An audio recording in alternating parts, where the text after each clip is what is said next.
अल्लाह कह रहा है मेरे स्पेशल बंदे पांचों टाइम की नमाज के तो पाबंद होते ही होते हैं। वल्लज़ीना यबीतूना लिरब्बिहिम सुज्जदन व क़ियामा, वो रात रात भर सजदे में रहते हैं, वो रात रात भर क़ियाम में रहते हैं, वो अल्लाह की बारगाह में रोते रहते हैं, वो अल्लाह की बारगाह में तहज्जुद पढ़ते हैं, क़ियामुल लैल करते हैं। कल जुमा का दिन है, फजर की नमाज में आप मस्जिद में जाएंगे, अगर इमाम साहब को मसला मालूम है, सुन्नत का तरीका मालूम है, इमाम साहब पहली रकात में सूरह सजदा पढ़ाएंगे, दूसरी रकात में सूरह दहर पढ़ाएंगे। सूरह सजदा की तिलावत जब आप सुनेंगे, सूरह सजदा में ये आयत भी इमाम साहब तिलावत करेंगे, ततजाफा जुनूबुहुम अनिल मज़ाजी यदऊना रब्बहुम खौफन व तमा।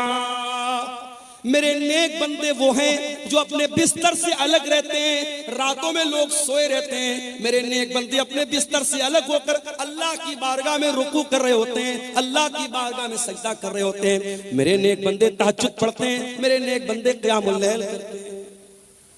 और एक बात आपको बोलता हूं, कभी कोई मसला फंस जाए, कभी जिंदगी में कोई प्रॉब्लम आ जाए, कभी कोई समस्या आ जाए, नुस्खा बताता हूं, नोट कर लो। पांचों टाइम की नमाज की पाबंदी करो और तहज्जुद की नमाज के लिए मोबाइल पर अलार्म सेट करो। फजर की अजान 5 बजे हो रही है, रात में 3 बजे उठो और वजू करके 8 रकात तहज्जुद की नमाज पढ़ो, मैक्सिमम 8 रकात। अगर 8 रकात पढ़ने की ताकत नहीं तो 6 भी पढ़ सकते हो, 6 की ताकत नहीं तो 4 भी पढ़ सकते हो, 4 की ताकत नहीं तो 2 भी पढ़ सकते हो। मिनिमम 2 रकात, मैक्सिमम 8 रकात तहज्जुद की नमाज पढ़ो। और उसके बाद अल्लाह के सामने अपनी झोली फैला दो, आय अल्लाह शादी को 8 साल हो गए, तेरा बंदा औलाद की नेमत से महरूम है। आय अल्लाह मेडिकल चेकअप करा लिया, डॉक्टर्स की रिपोर्टें नॉर्मल हैं, डॉक्टर का इलाज दुरुस्त है। आय अल्लाह मेरे मेरे मेरे घर में बच्चे की किलकारी नहीं गूंज रही है, मेरी बीवी की गोद सुनी है। आय अल्लाह मुझे औलाद की नेमत से नवाज दे। मेरे प्यारे साथियों, ये तजर्बा और मुशाहदा जो उलमा का और नेक लोगों का रहा है वो मैं आपको बता रहा हूँ। तहज्जुद की नमाज में आप तहज्जुद की नमाज पढ़ने के बाद अल्लाह से वो चीजें मांगिए जो असंभव है, जो नामुमकिन है। अल्लाह ताला उस असंभव और नामुमकिन को भी इंशाअल्लाह मुमकिन बना देगा।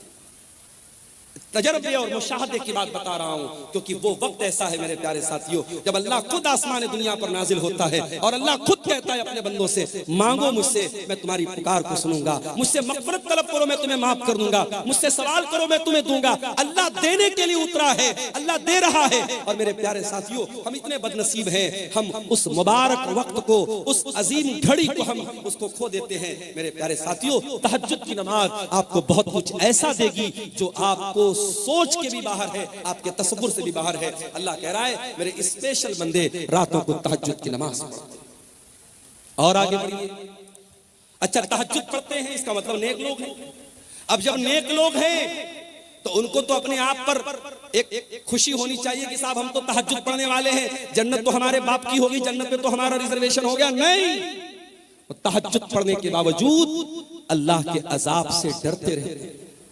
वल्लज़ीना यक़ूलूना रब्बना अस्रिफ़ अन्ना अज़ाब जहन्नम इन्ना अज़ाबहा कान गरामा इन्नहा साअत मुस्तक़र्रन व मुक़ामा। रहमान के खास बंदे तहज्जुद की नमाज पढ़ते हैं, रात रात भर जागते हैं, लेकिन फिर भी अल्लाह से दुआएं करते हैं कि ऐ परवरदिगार तू जहन्नम के अजाब से हमको बचा ले। इन्ना अज़ाबहा कान गरामा, जहन्नम का अजाब तो चिमट जाने वाला है, जहन्नम का अजाब तो चिपक जाने वाला है, जहन्नम का अजाब तो छोड़ने वाला नहीं है, जहन्नम की अजाब तो जान छोड़ने वाला नहीं है। आज 2-4 लाख रुपया हमने मस्जिद में दे दिया, 2-4 लाख रुपया हमने मदरसे में दे दिया, कोई जलसा करा दिया, कोई मस्जिद बनवा दी, कोई यतीमों की मदद कर दी, तो हम उतने ही पर बड़े फख्र से, बड़े गुरूर से हम अपने आप को समझते हैं कि साहब हमने तो बहुत बार तीर मार लिया, अब तो जन्नत हमारे बाप की हो गई। नहीं मेरे प्यारे साथियों, ये बहुत ही खतरनाक किस्म का तकब्बुर है कि इंसान अपनी नेकियों को, अपने नेक अमाल को अपनी नजात के लिए फाइनल समझे कि हाँ मैंने नेकी कर ली तो मेरी नजात हो गई। इंसान को नेकी करके भी डरना चाहिए, पता नहीं अल्लाह ताला ने उसकी नेकी कबूल की है कि नहीं। हजारों साल पहले जब इब्राहिम अलैहिस्सलाम ने खाने काबा को बनाया था, उनका बेटा इस्माइल भी अपने बाप के साथ खाने काबा को बना रहा था। दोनों बाप बेटे खाने काबा को बना रहे थे और बाप बेटे क्या दुआ कर रहे थे। कुरान बाप बेटों की दुआ को बयान कर रहा है, व इज़ यरफ़उ इब्राहीमुल क़वाइद मिनल बैति व इस्माईल रब्बना तक़ब्बल मिन्ना इन्नका अंतस समीउल अलीम। ऐ परवरदिगार, इब्राहिम दुआ कर रहे हैं, उनका बेटा इस्माइल दुआ कर रहा है, ऐ परवरदिगार हम बनाने को तो खाने काबा बना रहे हैं, ऐ अल्लाह हम तेरा घर बना रहे हैं, हम मस्जिद बना रहे हैं, लेकिन अल्लाह हमको पता नहीं हमारा ये अमल कबूल होगा कि नहीं होगा। रब्बना तक़ब्बल मिन्ना इन्नका अंतस समीउल अलीम, ऐ अल्लाह तू हमारी इस नेकी को कबूल फरमा ले, तू दुआओं को सुनने वाला है, तू दिल का हाल जानने वाला है। नेकी के बाद इंसान को चिंता होनी चाहिए कि हमारी नेकी अल्लाह ताला के स्वीकार हुई कि नहीं हुई, अल्लाह ताला के कबूल हुई कि नहीं हुई। रहमान के बंदे तहज्जुद पढ़ते हैं और फिर भी दुआ करते हैं कि ऐ अल्लाह हमें जहन्नम के अजाब से बचा ले। इन्न अज़ाबहा काना गरामा, जहन्नम का अजाब इंसान को चिपक जाने वाला है। गरामा का मतलब समझते हैं?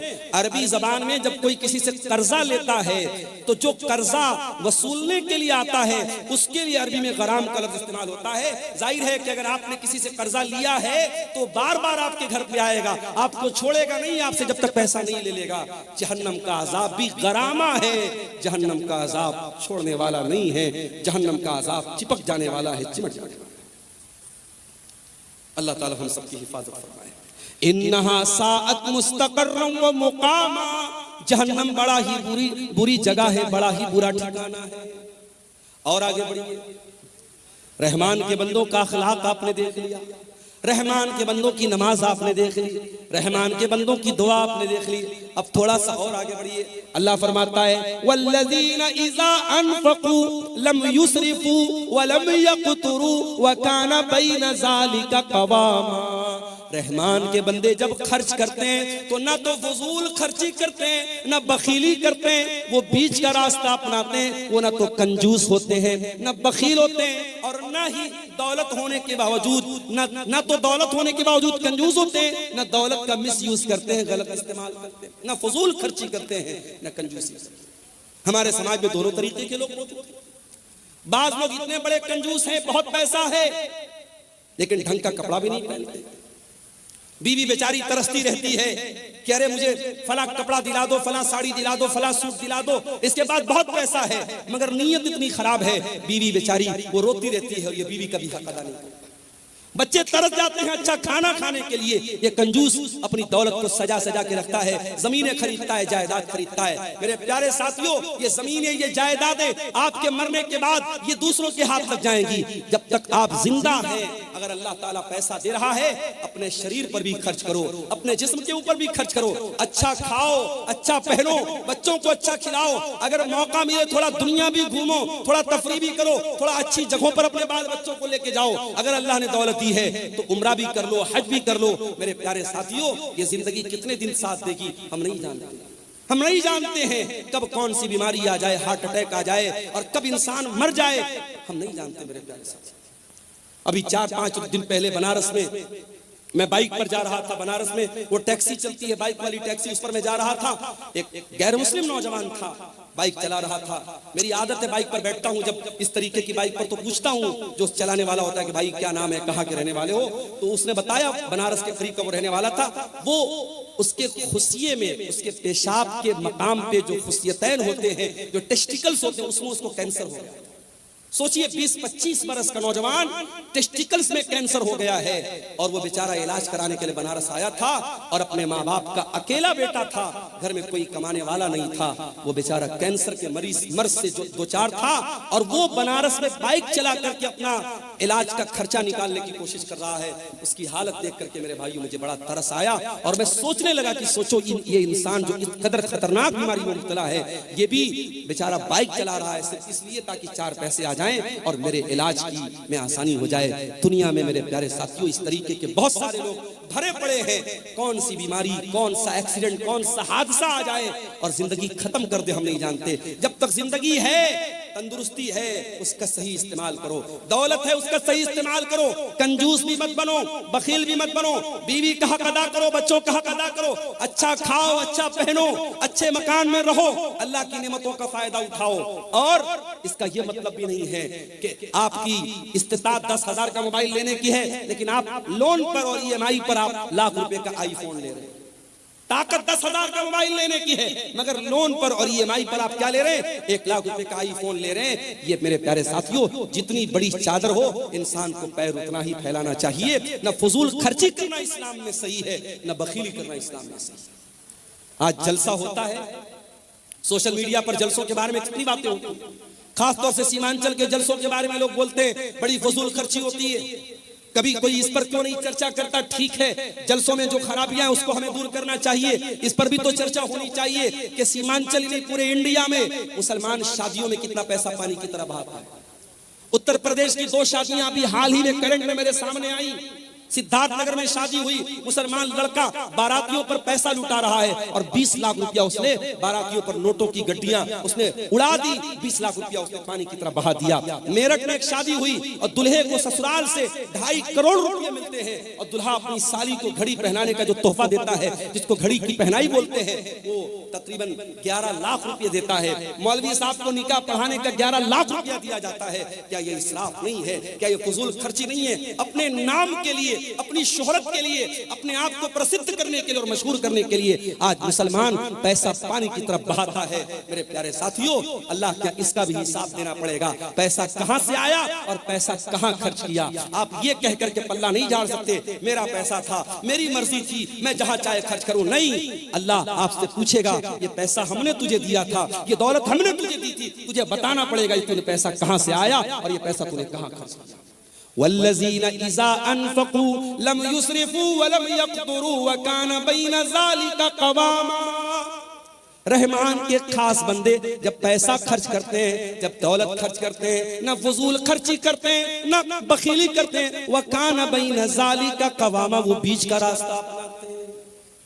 और आगे बढ़िए, वल्लज़ीना ला यदऊना मअल्लाहि इलाहन आखर वला यक़्तुलून अन-नफ्स अल्लती हर्रमल्लाहु इल्ला बिल हक़्क़ि वला यज़नून। और रहमान के खास बंदे 3 बड़े बड़े पापों से अपने आप को बचाते हैं। 3 महापाप है इस्लाम में, 3 बड़े बड़े गुनाह है इस्लाम की नजर में। सुन लीजिए इसको, वल्लज़ीना ला यदऊना मअल्लाहि इलाहन आखर। रहमान के खास बंदे अल्लाह के साथ किसी को शरीक नहीं करते, वो शिर्क नहीं करते। उनका हाथ अगर उठता है अल्लाह के सामने उठता है, वो सजदा करते हैं तो अल्लाह की बारगाह में सजदा करते हैं। वो किसी कब्र पे सजदा नहीं करते, किसी मजार पे सजदा नहीं करते, किसी पत्थर के बुत के आगे सजदा नहीं करते। वो लाल काले पीले धागों को मुश्किल कुशा नहीं समझते। आप क्या बोलिए, इसी कटिहार के इलाके में मैंने देखा अहले हदीस का घर है, शेरशाबादी का घर है, और घर में उसने क्या लगाया है? दुकान और मकान की खैर बरकत। उस पे क्या लिखा हुआ है? कुछ गिनतियां लिखी हुई हैं, कुछ गिनतियां लिखी हुई हैं, और ये अकीदा रखा गया कि ये मेरे मकान में लगा रहेगा तो मेरे मकान में बरकत आएगी। ये उल्टी सीधी गिनती लिखने से तेरे मकान में बरकत नहीं आएगी। मकान में बरकत तेरे अमल से आएगी, तेरे ईमान से आएगी, तेरे कुरान पढ़ने से आएगी। कुरान की आयतों को तू लटका दे या गिनतियों को लटका दे, उससे तेरे घर में बरकत नहीं आएगी। मेरे भाइयों, बात कड़वी है मगर मैं सच्ची बात कहता हूं। आज हम अहले हदीसों को भी अपने अकीदे पर मेहनत करने की जरूरत है। आज हमारे जलसों में तौहीद पर तकरीरें बंद हो गई, अखलाक की बातें हो रही हैं, नमाज की बातें हो रही हैं, शराब से रोका जा रहा है, ज़िना से रोका जा रहा है। मगर दुनिया का सबसे बड़ा पाप क्या है? दुनिया का सबसे बड़ा गुनाह क्या है? शिर्क करना। आज कितनी मुसलमान लड़कियां हैं कॉलेजों में पढ़ रही हैं, हिंदू सहेली के साथ वो पढ़ रही है, उसका कोई त्योहार आया, उसने एक बच्ची महिला पिंडाल में रो रही है, किनकी बच्ची है उसको ले जाइए। किसी गैर मुस्लिम का त्योहार आया, मुसलमान लड़की स्कूल और कॉलेज में पढ़ रही है, उसके त्योहार में बाकायदा शामिल होती है और उसके मजहबी इबादत में शामिल होती है। मैं ये मसला बता दूं आपको, आपके गांव का कोई गैर मुस्लिम पड़ोसी है, कोई गैर मुस्लिम भाई है, उसके साथ मेल जोल रखना, उसके साथ प्यार मोहब्बत करना, उसके साथ अच्छा सलूक करना, उसके सुख दुख में काम आना, मैं बिल्कुल मना नहीं कर रहा हूं, इस्लाम तो इसका हुक्म देता है। मगर हाँ, जब मसला ईमान का आ जाए, जब मसला अकीदा का आ जाए, वहां कोई कॉम्प्रोमाइज नहीं करना। किसी गैर मुस्लिम के मजहबी इबादत में आपको शामिल नहीं होना है। इबादत अगर होगी तो अल्लाह की होगी, ये उसूल है, ये उसूल है कुरान का। कुल या अय्युहल काफिरून ला आबुदु मा ताबुदून, ऐ नबी आप कह दीजिए कि ऐ काफिरों, जिसकी इबादत मैं करता हूं उसकी तुम नहीं करते, जिसकी तुम करते हो मैं नहीं। तो रहमान के खास बंदे शिर्क नहीं करते। सबसे बड़ा पाप क्या है? अल्लाह के बराबर किसी को बना देना, अल्लाह के बराबर किसी को दर्जा देना। आप तो सीमांचल के इलाके में रहते हैं, यहां तो कम ये चीजें आपको मिलेंगी। आप जरा सा उत्तर प्रदेश में आइए, जरा कलकत्ता चले जाइए, जरा आप मालदा साइड में, बारसोई साइड में आप चले जाइए, आपको जगह जगह शिर्क के अड्डे मिल जाएंगे। मुसलमान किस किस चीज के आगे सर झुका रहा है आप यकीन नहीं कर सकते। एक मुसलमान रास्ते में जा रहा था, उसके एक पैर का जूता टूट गया। अब एक पैर का जूता पहन के तो वो चल नहीं सकता था, उसने मारे गुस्से में अपने जूते को एक पेड़ के ऊपर फेंक दिया। एक साल के बाद जब वो मुसलमान उस जगह से गुजरा, देखा कि पूरे पेड़ पर ढेर सारे जूते पड़े हैं। उसने किसी से पूछा, भाई इस पेड़ पर इतने सारे जूते कहां से आए? कहा कि नहीं मालूम, बस कोई आदमी यहां से गुजरा था, देखा कि इस पेड़ पर एक जूता पड़ा है, तो लोगों ने आपस में ये धारणा बना ली, अकीदा बना लिया कि इस पेड़ के ऊपर जूता लटकाने से बिगड़ी बन जाएगी, मुसीबत दूर हो जाएगी, मन्नत पूरी हो जाएगी। अब जूते पर जूता, जूते पर जूता लटकाया जाए। ये मुसलमान का अकीदा है। मुसलमानों के अकीदे में इतना बिगाड़ है मेरे प्यारे साथियों, कहीं बिल्ली की कब्र है, कहीं घोड़े का मजार है, कहीं पागल बाबा का मजार है, और वहां जाके मुसलमान सर झुका रहा है। अल्लाह कह रहा है मेरे खास बंदे अल्लाह के साथ शिर्क नहीं करते। वल्लज़ीना ला यदऊना मा अल्लाहि इलाहन आखर, मेरे स्पेशल बंदे अल्लाह के साथ शिर्क नहीं करते। दूसरा गुनाह, वला यक़्तुलून अन-नफ्सल्लती हर्रमल्लाहु इल्ला बिल हक़्क़ि, और अल्लाह के खास बंदे किसी निर्दोष की हत्या नहीं करते, किसी बेकसूर को कत्ल, किसी इनोसेंट पर्सन का मर्डर नहीं करते, किसी बेकसूर की हत्या नहीं। इस्लाम किसी बेकसूर की हत्या करने की इजाजत नहीं देता। अभी एक वाकया आया, एक मुसलमान अपने आप को सो कॉल्ड मुसलमान कहने वाले इंसान ने गाड़ी के जरिए कई लोगों को कुचल दिया, और पता लगा कि वो आदमी पहले सऊदी में रहता था। सऊदी हुकूमत ने साफ बयान दे दिया उस इंसान का हमसे कोई ताल्लुक नहीं है, और वैसे भी वो मुसलमान नहीं था, मुल्हिद इंसान था, दीन बेजार इंसान था। मेरे प्यारे साथियों, कोई मुसलमान इस तरीके की हरकत अगर करे, किसी बेकसूर की हत्या करे, किसी निर्दोष को मार दे, तो कान खोल करके सुन लो, इस्लाम को उससे कोई संबंध नहीं है। इस्लाम बेकसूरों की जान लेने की शिक्षा नहीं देता है। इस्लाम के नजदीक बहुत बड़ा क्राइम है, बहुत बड़ा गुनाह है किसी की जान लेना।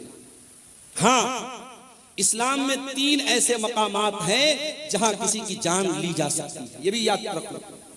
इस्लाम में 3 लोगों को कत्ल किया जा सकता है। नंबर 1, अस्सय्यिबुज़्ज़ानी, शादीशुदा इंसान अगर जिना कर रहा है और इस्लामी हुकूमत है, चाहे वो मर्द हो चाहे वो औरत हो, इस्लामी हुकूमत के अंदर शादीशुदा जानी की सजा सजाए मौत है, उसे रज्म किया जाएगा, पत्थरों से मार मार के खत्म किया जाएगा।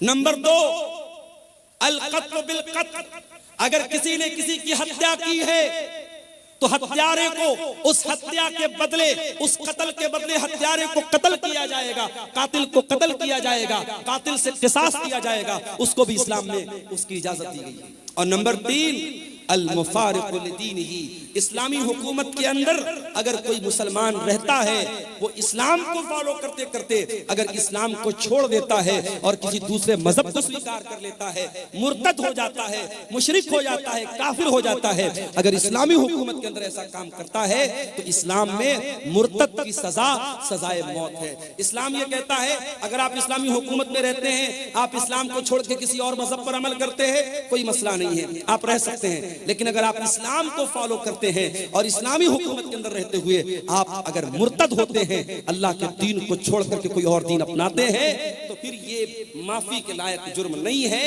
ये माफ करने के लायक अपराध नहीं है, और इस्लामी हुकूमत में उसकी सजा सजाए मौत है। ये 3 गुनाह ऐसे हैं जिन पर इस्लाम में कत्ल कत्ल करने की इजाजत दी गई है। अल्लाह कह रहा है वला यक़तुलून नफ्सल्लती हर्रमल्लाहु इल्ला बिल हक़्क़ि, मेरे नेक बंदे वो हैं, मेरे स्पेशल बंदे वो हैं जो किसी निर्दोष की हत्या नहीं करते, वला यज़नून, और जिना नहीं करते।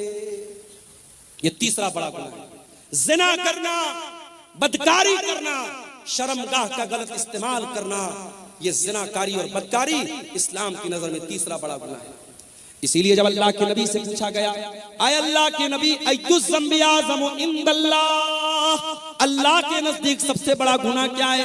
आपने फरमाया अन तजाला लिल्लाहि निद्दन व हुवा खलक़क, सबसे बड़ा गुनाह यह है कि तुम अल्लाह के बराबर किसी को करार दे दो। पूछा गया आय अल्लाह के नबी उसके बाद दूसरा सबसे बड़ा गुनाह क्या है? आपने फरमाया अन तक़तुला वलदक खशियत अन यतमा माक, अपनी औलाद को कत्ल कर देना इस डर से कि वो औलाद तुम्हारे साथ खाए। अब यहां एक मसला पैदा होता है, क्या फैमिली प्लानिंग करने की इस्लाम में इजाजत है? 2 लड़के हैं मेरे, अभी मैं तीसरा लड़का नहीं चाहता, अभी 2 लड़कों को पालना मेरे लिए मुश्किल हो रहा है, तीसरा लड़का मैं नहीं चाहता, तीसरी औलाद नहीं चाहता, क्या फैमिली प्लानिंग कर सकता हूं? यह बड़ा ही नाजुक मसला है। फैमिली प्लानिंग कर सकते हैं कि नहीं कर सकते हैं, यह बड़ा ही नाजुक मसला है। उसमें अगर आप बच्चे की पैदाइश और बच्चे के मां के पेट में वजूद में आने से पहले के जो तरीके हैं जिसमें हमल न ठहरे, अगर वो तरीके आप अपनाते हैं तो उसकी गुंजाइश मौजूद है। अगर आप कोई परमानेंट ऐसा जैसे नसबंदी हो जाती है, ये गलत है, या बगैर किसी मजबूरी के औरत को ऑपरेशन करा दिया जाए, ये गलत है। अगर वक्ती तौर पर और आरजी तौर पर अगर हमल न ठहरे, इसके लिए कोई तदबीर अपनाई जाए, उसकी गुंजाइश तो मौजूद है। मगर एक बार अगर प्रेगनेंसी वजूद में आ गई, हमल वजूद में आ गया, अब उसके बाद उसको डिस्ट्रॉय करना, उसको एबॉर्शन करना, उसको खत्म करना मां के पेट में, मेरे प्यारे साथियों, ये औलाद का कत्ल है और ये उस जान का कत्ल है और इसका हिसाब आपको देना। हाँ, अगर कभी ऐसा हो गया कि हमल ठहर गया और औरत की सेहत और उसकी तंदुरुस्ती इस लायक नहीं है कि वो बच्चे को जन्म दे, क्या है ये?